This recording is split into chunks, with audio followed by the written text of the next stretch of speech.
UNICEF is proud to be leading the procurement and supply of future COVID-19 vaccines through the COVAX facility.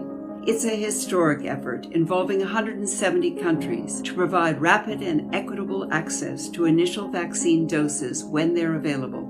The scale is massive. We need to secure more than 2 billion doses by 2021. This effort will require every ounce of UNICEF's strength and expertise in procurement and delivery, and our long-standing partnerships with vaccine manufacturers. But we've never shied away from these big challenges.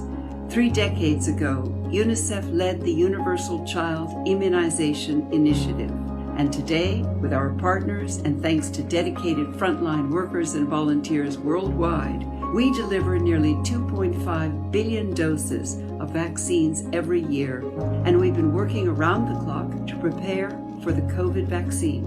We're stockpiling syringes, more than 500 million by the end of this year, and 1 billion by the end of next, and the safety boxes needed to dispose of used needles. We're getting ready to ensure that these supplies arrive in countries by the time that the vaccines do. We've been investing in cold chains, storage, and transportation infrastructure that keeps vaccines at the right temperature. Even before the pandemic, with our friends at gayi, we invested nearly $500 million in the last few years to strengthen cold chains.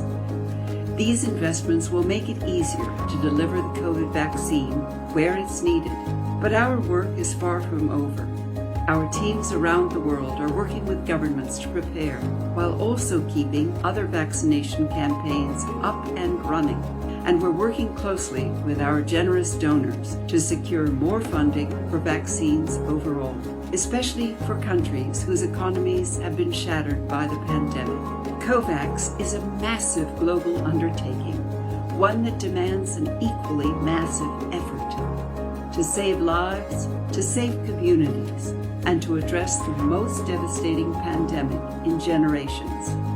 UNICEF is proud to be on the front lines of this historic effort, and we look forward to gathering more partners around this important work and giving every child every chance at a healthy future.